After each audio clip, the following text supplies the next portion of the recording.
بسم اللہ الرحمن الرحیم۔ السلام علیکم۔ رسول پاک صلی اللہ علیہ وسلم نزول قرآن کے وقت بہت سختی محسوس فرمایا کرتے تھے، اور اس کی علامتوں میں سے ایک یہ تھی کہ یاد کرنے کے لیے آپ اپنے ہونٹوں کو ہلاتے تھے۔ ابن عباس نے کہا، میں اپنے ہونٹ ہلاتا ہوں جس طرح آپ ہلاتے تھے۔ سعید کہتے ہیں، میں بھی اپنے ہونٹ ہلاتا ہوں جس طرح ابن عباس کو میں نے ہلاتے دیکھا، پھر انہوں نے اپنے ہونٹ ہلائے۔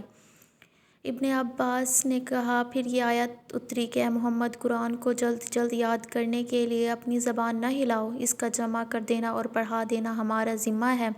ابن عباس کہتے ہیں، یعنی قرآن آپ کے دل میں جما دینا، پڑھا دینا ہمارے ذمہ ہے، پھر جب ہم پڑھ چکے تو اسے پڑھے ہوئے کی اتباع کرو۔ ابن عباس فرماتے ہیں، اس کا مطلب یہ ہے کہ آپ اس کو خاموشی کے ساتھ سنتے رہو، اس کے بعد مطلب سمجھا دینا ہمارے ذمہ ہے، پھر یقیناً یہ ہماری ذمہ داری ہے کہ آپ اس کو پڑھو، یعنی اس کو محفوظ کر سکو۔ چنانچہ اس کے بعد جب آپ کے پاس حضرت جبرائیل وحی لے کر آتے تو آپ توجہ سے سنتے، جب وہ چلے جاتے تو رسول اس وحی کو اسی طرح پڑھتے جس طرح جبرائیل نے اسے پڑھا تھا۔ حضرت محمد سب لوگوں سے زیادہ سخی تھے، اور رمضان میں دوسرے اوقات کے مقابلے میں جب جبرائیل آپ سے ملنے آتے تو آپ زیادہ جود و کرم فرماتے۔ جبرائیل رمضان کی ہر رات میں آپ سے ملاقات کرتے اور آپ کے ساتھ قرآن کا دورہ کرتے۔ غرض ان حضرت لوگوں کو بھلائی پہنچانے میں بارش لانے والی ہوا سے بھی زیادہ جود و کرم فرماتے تھے۔ ہرقل شاہ روم نے ان کے پاس قریش کے قافلے میں ایک آدمی بلانے کو بھیجا، اور اس وقت یہ لوگ تجارت کے لیے ملک شام گئے ہوئے تھے، اور یہ وہ زمانہ تھا جب رسول نے قریش اور ابو سفیان سے ایک وقتی عہد کیا ہوا تھا۔ جب ابو سفیان اور دوسرے لوگ ہرقل کے پاس ایلیا پہنچے جہاں ہرقل نے دربار طلب کیا تھا، اس کے گرد روم کے بڑے بڑے لوگ بیٹھے ہوئے تھے، اور ہرقل نے ان کو اور اپنے ترجمان کو بلوایا، پھر ان سے پوچھا کہ تم میں سے کون شخص مدعی رسالت کا زیادہ قریبی عزیز ہے؟ ابو سفیان کہتے ہیں کہ میں بول اٹھا کہ میں اس کا سب سے زیادہ قریبی رشتہ دار ہوں۔ ہرقل نے حکم دیا کہ اس کو میرے قریب لا کر بٹھاؤ، اس کے ساتھیوں کو اس کی پیٹھ کے پیچھے بٹھا دو۔ پھر اپنے ترجمان سے کہا کہ ان لوگوں سے کہہ دو کہ میں ابو سفیان سے اس شخص کے حالات پوچھتا ہوں، اگر یہ مجھ سے کسی بات میں جھوٹ بولے گا تو تم اس کا جھوٹ ظاہر کر دینا۔ ابو سفیان کا قول ہے کہ خدا کی قسم، اگر مجھے یہ غیرت نہ آتی کہ یہ لوگ مجھ کو جھٹلائیں گے تو میں محمد کی نسبت ضرور غلط کوئی سے کام لیتا۔ خیر، پہلی بات جو ہرقل نے مجھ سے پوچھی وہ یہ تھی کہ اس شخص کا خاندان تم لوگوں میں کیسا ہے؟ میں نے کہا، وہ تو بڑے اونچے اعلیٰ نسب والے ہیں۔ کہنے لگا، اس سے پہلے بھی کسی نے تم لوگوں میں ایسی بات کہی تھی؟ میں نے کہا نہیں۔ کہنے لگا، اچھا، اس کے بڑوں میں کوئی بادشاہ ہوا ہے؟ میں نے کہا نہیں۔ پھر اس نے کہا، بڑے لوگوں نے اس کی پیروی اختیار کی یا کمزوروں نے؟ میں نے کہا نہیں، کمزوروں نے۔ پھر کہنے لگا، اس کے تابع دار روز بڑھتے جاتے ہیں یا کوئی ساتھی پھر بھی جاتا ہے؟ میں نے کہا نہیں۔ کہنے لگا، کیا اپنے اس دعوے نبوت سے پہلے کبھی کسی موقع پر اس نے جھوٹ بولا؟ میں نے کہا نہیں، اور اب ہماری اس سے صلح کی ایک مقرر مدت ٹھہری ہوئی ہے، معلوم نہیں وہ اس میں کیا کرنے والا ہے۔ میں اس بات کے سوا اور کوئی جھوٹ اس گفتگو میں شامل نہ کر سکا۔ ہرقل نے کہا، کیا تمہاری اس سے کبھی لڑائی بھی ہوتی ہے؟ میں نے کہا ہاں۔ بولا، پھر تمہاری اور اس کی جنگ کا کیا حال ہوتا ہے؟ میں نے کہا، لڑائی ڈول کی طرح ہوتی ہے، کبھی وہ ہم سے میدان جنگ جیت لیتے ہیں اور کبھی ہم ان سے جیت لیتے ہیں۔ ہرقل نے پوچھا، وہ تمہیں کس بات کا حکم دیتا ہے؟ میں نے کہا، وہ کہتا ہے کہ صرف ایک اللہ ہی کی عبادت کرو، اس کا کسی کو شریک نہ بناؤ، اور اپنے باپ دادا کی شرک کی باتیں چھوڑ دو، اور ہمیں نماز پڑھنے، سچ بولنے، پرہیزگاری اور صلح رحمی کا حکم دیتا ہے۔ پھر ہرقل نے اپنے ترجمان سے کہا، ابو سفیان سے کہہ دے کہ میں نے تم سے اس کا نسب پوچھا تو تم نے کہا وہ ہم میں عالی نسب ہے، اور پیغمبر اپنی قوم میں اعلیٰ نسب ہی بھیجے جاتے ہیں۔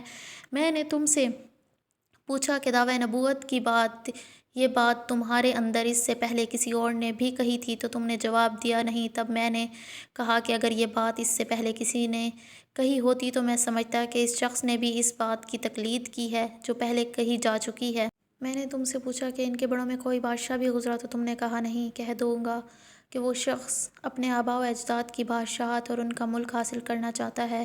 اور میں نے تم سے پوچھا کہ اس بات کے کہنے سے پہلے تم نے کبھی اس کو دروغ گوئی کا الزام لگایا ہے؟ تم نے کہا کہ نہیں۔ تو میں نے سمجھ لیا کہ جو شخص آدمیوں کے ساتھ دروغ گوئی سے بچے وہ اللہ کے بارے میں کیسے جھوٹی بات کہہ سکتا ہے۔ اور میں نے تم سے پوچھا کہ بڑے لوگ اس کے پیرو ہوتے ہیں یا کمزور آدمی؟ تم نے کہا کمزوروں نے اس کی اتباع کی ہے، تو یہی لوگ پیغمبروں کے متبعین ہوتے ہیں۔ اور میں نے تم سے پوچھا کہ اس کے ساتھی بڑھ رہے ہیں یا کم ہو رہے ہیں؟ تم نے کہا کہ وہ بڑھ رہے ہیں، اور ایمان کی کیفیت یہی ہوتی ہے حتیٰ کہ وہ کامل ہو جاتا ہے۔ اور میں نے تم سے پوچھا کہ آیا کوئی شخص اس کے دین سے ناخوش ہو کر مرتد بھی ہو جاتا ہے؟ تم نے کہا نہیں۔ تو ایمان کی خیریت بھی یہی ہے، جن کے دلوں میں اس کی مسرت رچ بس جائے وہ اس سے لوٹا نہیں کرتے۔ اور میں نے تم سے پوچھا کہ آیا وہ کبھی عہد شکنی کرتے ہیں؟ تم نے کہا نہیں، پیغمبروں کا یہی حال ہوتا ہے، وہ عہد کی خلاف ورزی نہیں کرتے۔ اور میں نے تم سے کہا کہ وہ تم سے کس چیز کے لیے کہتے ہیں؟ تم نے کہا کہ وہ ہمیں حکم دیتے ہیں کہ اللہ کی عبادت کرو، اس کے ساتھ کسی کو شریک نہ ٹھہراؤ، اور تمہیں بت پرستیوں سے روکتے ہیں۔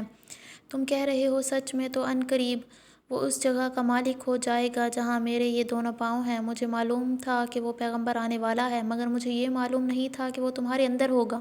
اگر میں جانتا کہ اس تک پہنچ سکوں گا تو اس سے ملنے کے لیے ہر تکلیف گوارا کرتا۔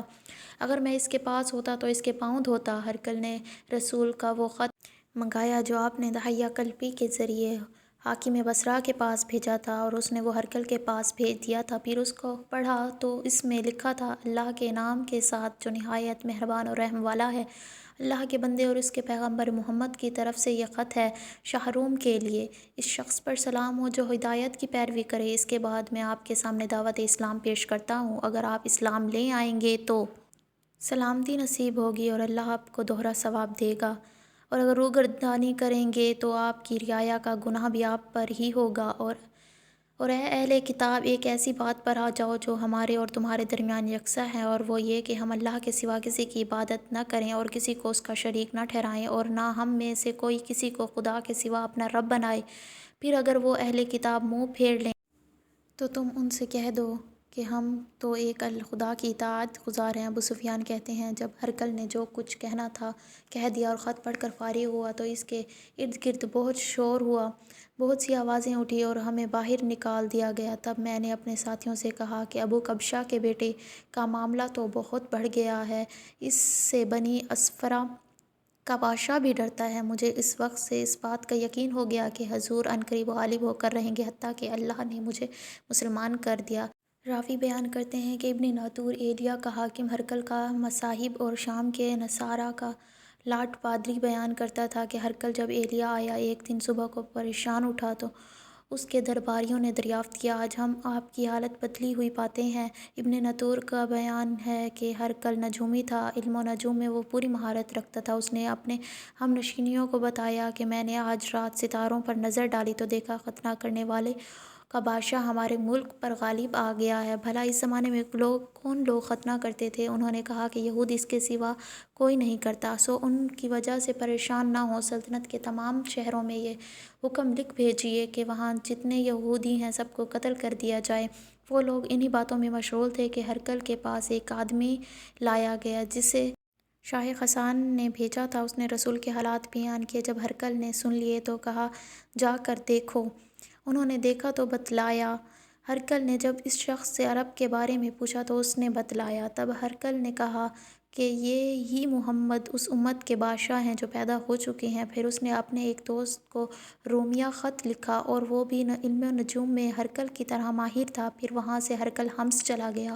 ابھی حمص سے نکلا نہیں تھا کہ اس کے دوست کا خط آ گیا۔ اس کی رائے بھی حضور کے مواقف تھی کہ محمد پیغمبر ہیں۔ اس کے بعد ہرقل نے روم کے بڑے آدمیوں کو اپنے حماس کے محل میں طلب کیا، اور اس کے حکم سے محل کے دروازے بند کر لیے گئے۔ پھر وہ باہر آیا اور کہا، اے روم والو، کیا ہدایت اور کامیابی میں کچھ حصہ تمہارے لیے بھی ہے؟ اگر تم اپنی سلطنت کی بقا چاہتے ہو تو پھر اس نبی کی بیعت کر لو اور مسلمان ہو جاؤ۔ پھر وہ لوگ وحشی گدھوں کی طرح دروازے کی طرف دوڑے مگر انہیں بند پایا۔ آخر جب ہرقل نے ان کی یہ نفرت دیکھی اور ان کے ایمان لانے سے مایوس ہو گیا تو کہنے لگا، ان لوگوں کو میرے پاس لاؤ۔ تو اس نے کہا، میں نے جو بات کہی تھی اس سے تمہاری دینی پختگی کی آزمائش مقصود تھی، سو میں نے دیکھ لی۔ تب وہ سب کے سب سجدے میں گر پڑے اور اس سے خوش ہو گئے۔ بالآخر ہرقل کی آخری حالت یہ ہی رہی۔